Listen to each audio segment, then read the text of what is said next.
Italian Football Podcast. Right. Next question. We go to Jamie Drum, who says, "Hi guys, question for the pod this week. This week's question is: what is Nima's financially realistic dream signing to replace Sommer in the summer? Manyan on a free if his deal doesn't go through. Also, since Serie A has been using the orange ball, Carlo can't see.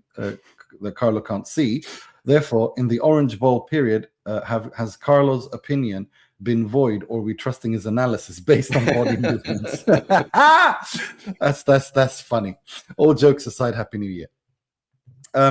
My dream signing to replace Sommer, I don't think Magnon is realistic. But you see, this is the thing. I like Karnesecki. I like Vanja Milinkovic-Savic, but I don't think they're very realistic. If you get my point. Well, Vanja Milinkovic-Savic isn't, but Karnesecki could be attainable. But where would you pay the money for him? That's the thing. Well, that's the thing, and he says financially realistic. Oh, right. Yeah. So I can't really say anything. Right. Giuseppe Di Benedetto says, "Chani, my question and discussion topic for you guys: is there any stadiums of provincial teams that have unbelievable features that stand out in your memory? For example, for me, it's Stadio Romeo Menti during Vicenza home matches, where a metal pillar was blocking the TV broadcast. I remember Or if I remember correctly, people standing would block some of the view. My brothers and I always thought it was hilarious that a pillar pole was blocking the view. Do you have any memorable examples like that? Thank you again for the wonderful discussions and taking my question." I remember, you remember Old White Hart Lane? That used to happen too on Spurs home stadium. I remember watching Spurs. There was always this stupid pillar in the middle of the broadcast. You're right, yeah. Yeah, there's a lot of old stadiums that like that. Yeah. But in Italy, I have to say, for me, I just the Bentegodi in Verona is just that's an experience. That's all I'm going to say to that. As I explained before, but I really do like Ennio Tardini, even though it's so old. But it's Parma just generally as a city is a lovely place. So I like it. Yeah, I was going to say Verona for how unique it is. Palermo, can we say that? Can we call them provincial? I would say Palermo. Yeah, of course. Yeah. La Favorita. Yeah. Bologna, can we call them provincial? Probably not. We can. Of course we can. It's a city. It's a university city, but it's not It's not one of the big teams, but historically, I mean, they've won quite a bit. Yeah, but I would say Bologna. Bologna has a very, very unique stadium, doesn't it? The look of it, especially from the outside with the clock. The clock tower, yeah. Yeah, that's very unique. I mean, Como, come on, for recent. Yeah. I mean, how unique can you get that with the lake behind? I mean, and Venezia, which is literally on an island. Yeah. Penso. Right. Next question is from Mara Barilla. She says, from Platini to Yildiz, can you rank Juventus's number 10s from best to worst? Okay. Well, you read them out, each one, and I'll give you the position from, how many are there? 8. There's 8. Yeah. There's 8 number 10s from the time of Michel Platini to Yildiz. Yeah. Cool. So, rank Juventus's number 10s from best to worst. Kenan Yildiz. He's new. I'm sure he has the potential to go higher up this list, but for now, I'm going to put him 7th. Paul Pogba 2.0. I mean, he has to be 8th. I mean, that's the most disastrous return to a football club in football history. It really is. There's no discussion. Paulo Dybala. Amazing for Juve during their period of dominance. But there are some names on this list that are, on another level. So Dybala, I'm going to have him in 5th place. Paul Pogba 1.0. Well, Paul Pogba only had the number 10 shirt for a very short period before he joined Man United. So I would have him in 6th place. Carlos Tevez. Tevez was there for 2 seasons as the 10, but he was incredible. Wow. Unbelievable. What an amazing player he was. Underrated as well. So I have him in 4th place. For me, he's the most Inter player to never play for Inter. Like him and Lavezzi. Del Piero. Oh, this is tough. This is really tough. I mean, the top 3 are so hard to separate, and different people will have, different Juve fans will have these players in different positions, but they're all just as worthy probably to be first place. But for Del Piero, I'm going to go... It's a difficult one. It's really hard to separate the top 3 because you have to take into account so many things. You have to take into account their ability, their longevity, how many trophies they won. How successful was that Juve? How important were they? Yeah, what they mean to the fans, but also the era that they played in. It's so tough. But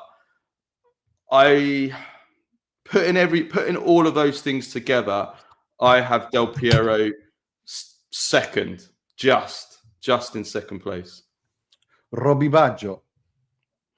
Now, Roberto Baggio, if you ask me who was better out of Baggio and Del Piero as a player, it will be Baggio. But if we're talking about Juventus, Baggio was there for 5 years.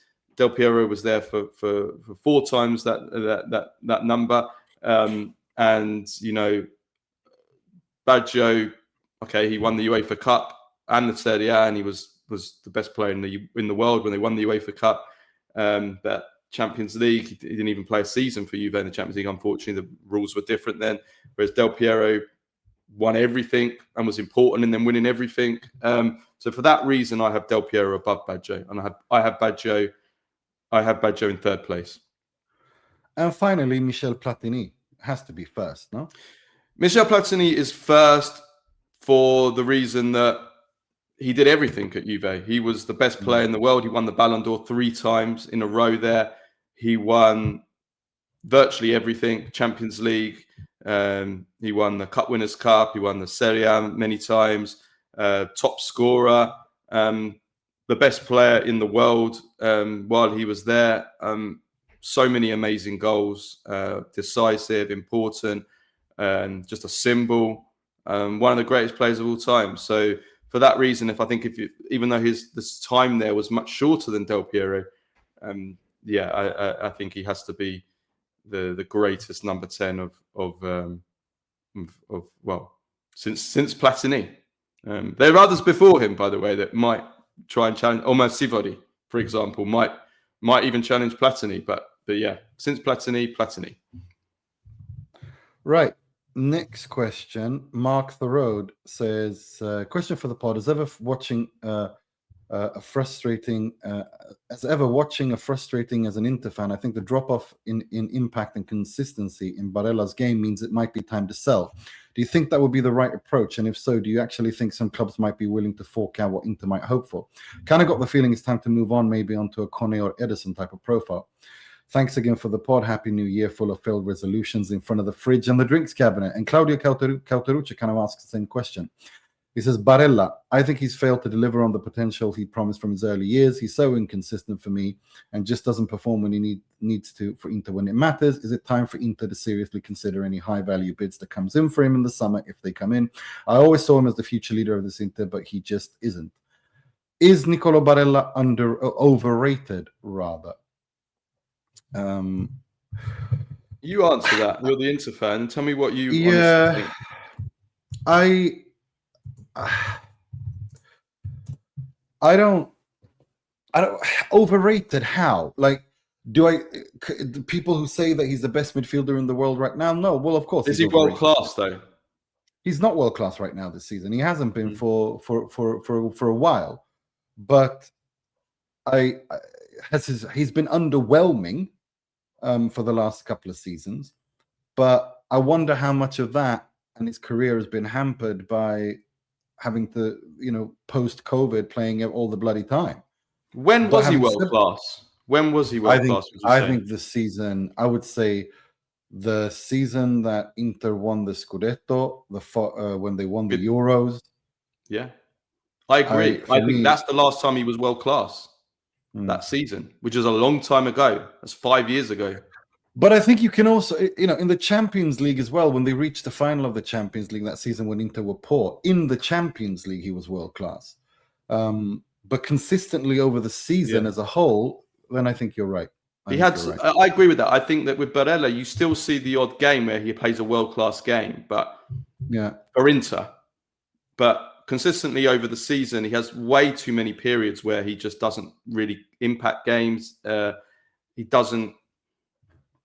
The thing that when we look over the course of the career, what will always separate him from a Jorginho or a Verratti is that those players were able to dominate and dictate and control games. I know Barella's slightly different, but those kind of players can still take the game by the scruff of their neck and be the main man on the field in the midfield. Whether they're not, I mean, he's not a regista, so I wouldn't expect him to play like that. But to see him basically be the boss on the pitch, sounded like a really posh old English gentleman when I said, "Be the boss." But yeah. Lord Carl of the House of Bedford. Yes. But do you know what I mean? Like you would see that from. Okay, just at it's the first name that comes to mind. Steven Gerrard would have those games where Steven Gerrard never dictated game because he wasn't that kind of player. But a Steven Gerrard-like performance, because I actually think Gerrard and Barella are actually comparable in some ways. But I think so too. But a Steven Gerrard performance where he just dominated the field, or Patrick Vieira, who wasn't a regista. Again, completely different player to Barella, but Patrick Vieira, where he would be the main man on the field. Like I feel that for Barella, during the COVID season, during the Euro season when they were. You saw that from him. He was the main man on that pitch. And we don't see much of that. And for Italy, certainly, we've never seen that for Italy since those Euros. The odd game here and there, but, you want Barella to stand up and be the man in these important games, and he hasn't. He's disappeared. Like the Switzerland game in the Euros, disappeared.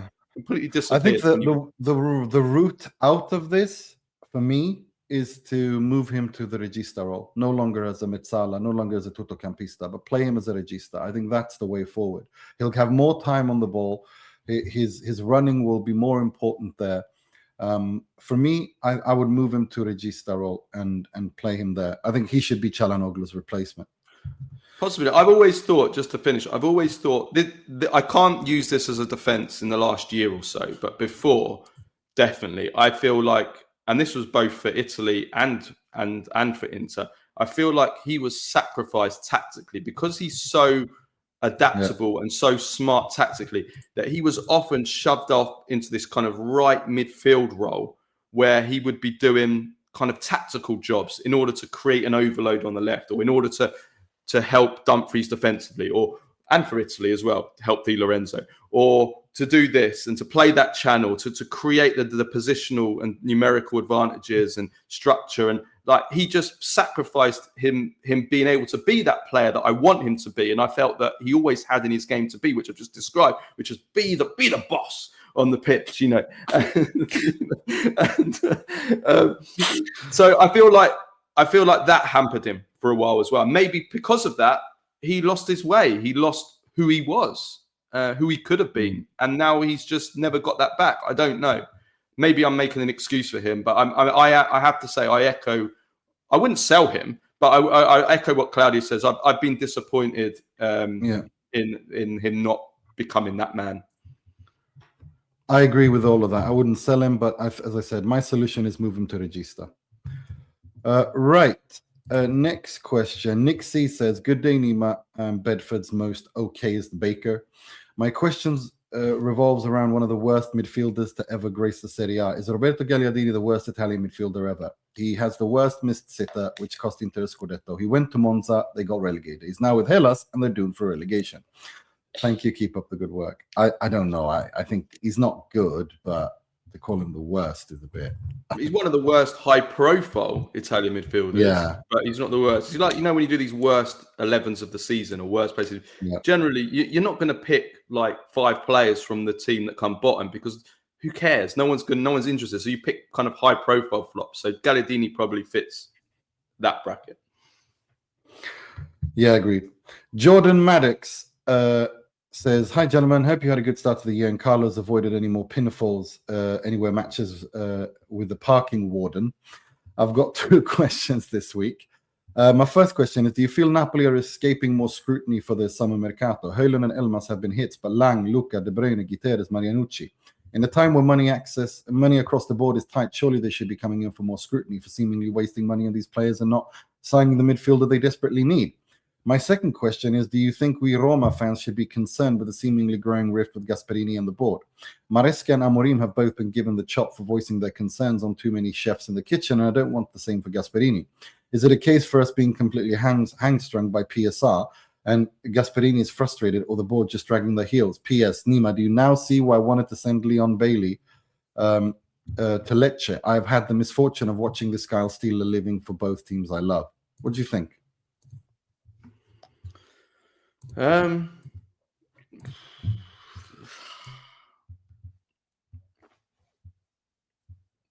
Leon Bailey. I mean, yeah, he's been a disaster. No doubt about that. He's been a total disaster. So yeah, I think he might even go back this month, mightn't he?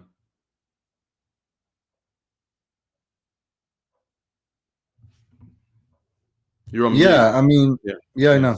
Sorry, no. Leon Bailey's been horrible. There's not much to say. As for Napoli, I think there has been very hit and miss. There's summer mercato, no doubt about it. But I think the first thing that needs scrutiny in Napoli is the Conte and the medical teams, how the number of injuries this season, because that has killed their season completely. It's killed their season, and then they're now virtually out the Scudetto race, and down to injuries. The first reason. I think that's the first thing that needs scrutiny. Lang, I think, has been decent recently. Not good, but decent. They have. It's been disappointing. As for Roma, it's always a concern. But Gasperini's kind of like that.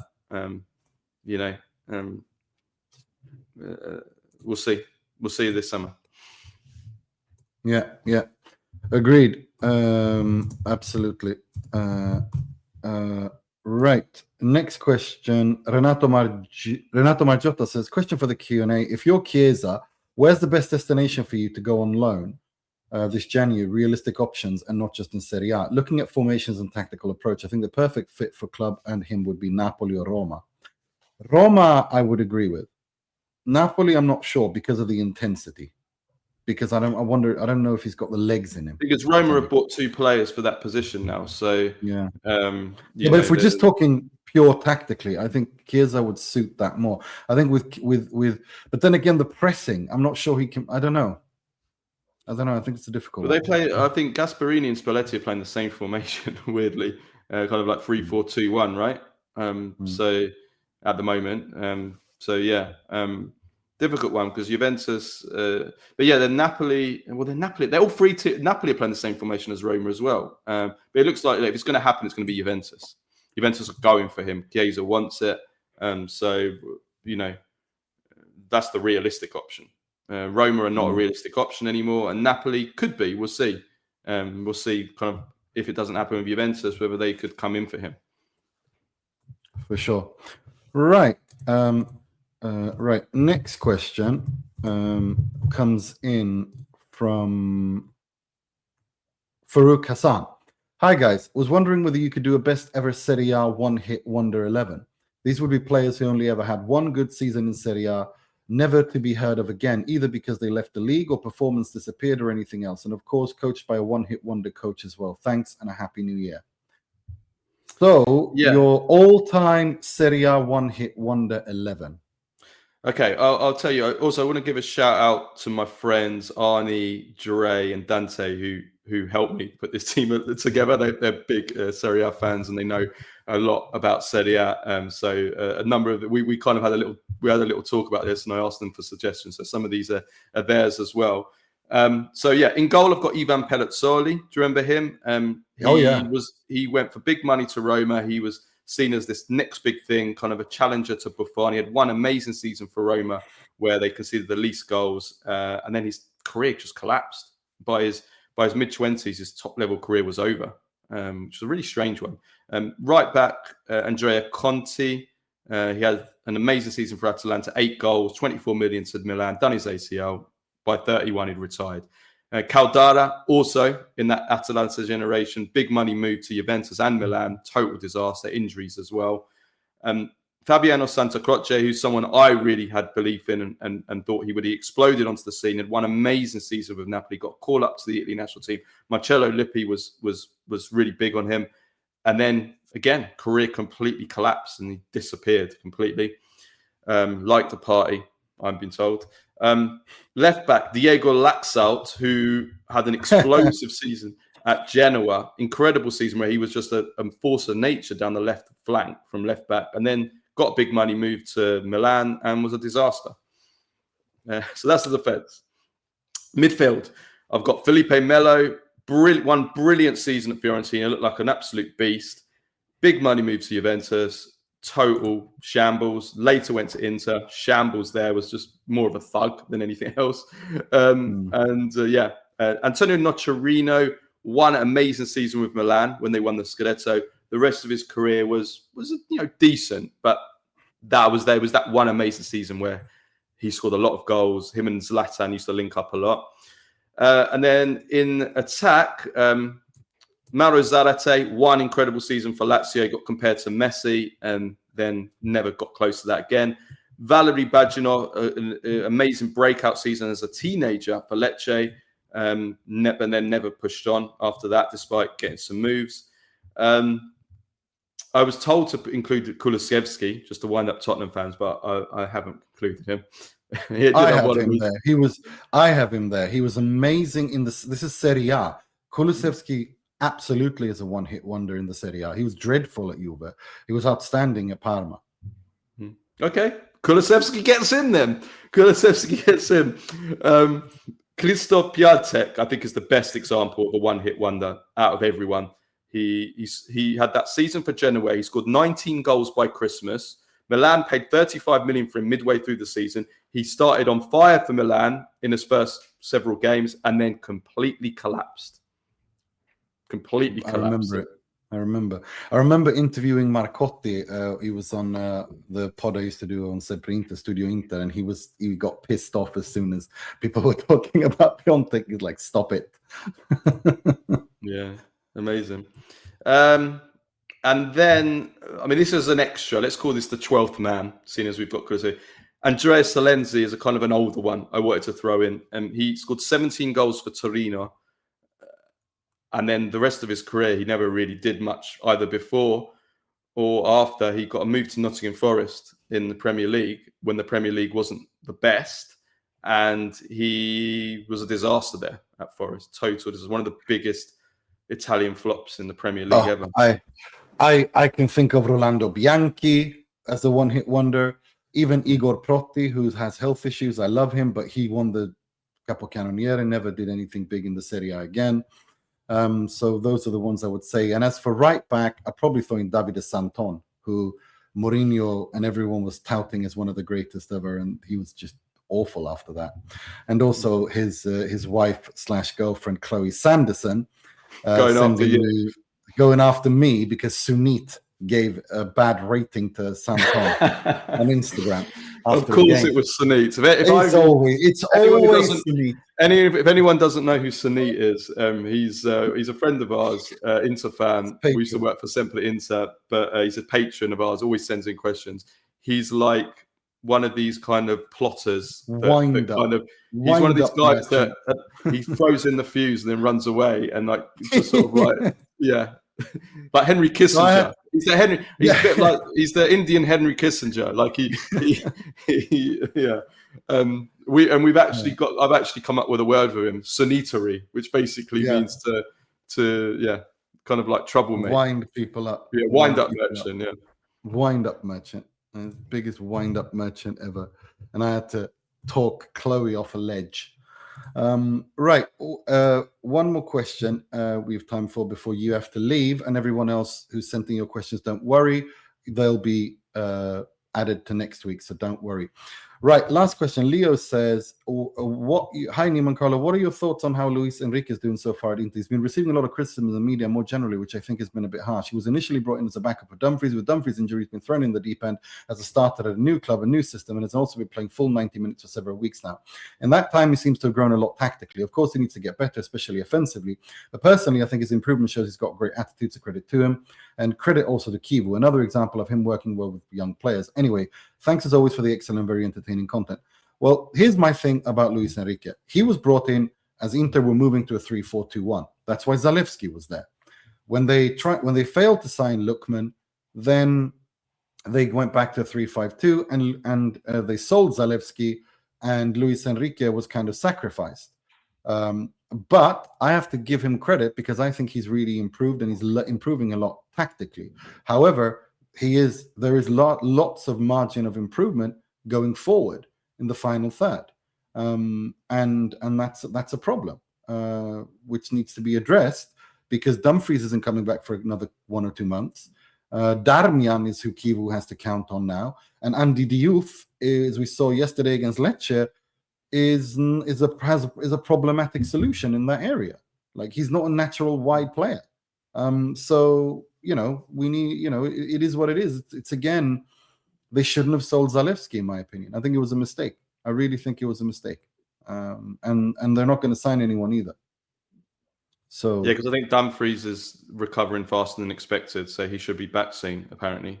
So that's why they've decided not to, which I think is smart, to be honest. Don't waste your money. Don't do a Lord Kelly halfway during the season. But yeah, it's I agree. I've been a bit Luis Enrique. First few games, he actually was quite impressive. He had one in particular where he was really good. Can't remember the game, but then the last few games, his level, he seemed to have seen his limitations have been quite more evident in the last few games. But also, we need to take into account that he's a backup player. Do you know what I mean? He's not a starter. Not now. Do you know what I mean? Not now that they've changed the formation. So yeah, we're not expecting him to be Denzel Dumfries. If your first starter was playing like Luis Enrique, then yes, you've got a bit more of a problem. Yeah, agreed. Right, those are all the questions we had time for this week. Carlo has to run. So Jacob, producer Ned, Filippo Cacamo, Misak, William Paganini, Puya Marasti, Paul Oljac, Giuseppe Di Benedetto, Ahmed Khaled, and Calculator FC. Your questions will be addressed first next week. Some of these names. It's hilarious, isn't it? Bingo wings. Yeah, it's brilliant. I love the one where everyone was making fun of me because I couldn't understand that it was like digital talk for Alex, A113 Nesta or whatever. People were making fun of me. Anyway, Johnny Manja's another favorite one as well. Thank you. Those are the questions we had time for this week. Please do remember, if you're a patron or a YouTube member, to send in your questions, preferably via patreon.com. If not, then DM us. If you're a member on YouTube, please DM us on Instagram and let us know what your name is there, but preferably via Patreon, DM on Patreon. To everyone watching this who isn't a member, patreon.com/TIFP or YouTube memberships. To everyone else, we'll be back next week on Monday for a full review show. Do remember to send in your questions by Tuesday, and we'll answer them next week. And as I said, we answer all questions, just the ones that we don't have time for are carried over, and most of them are evergreen anyway. So until next time, take care of yourselves and each other. Ciao, ciao.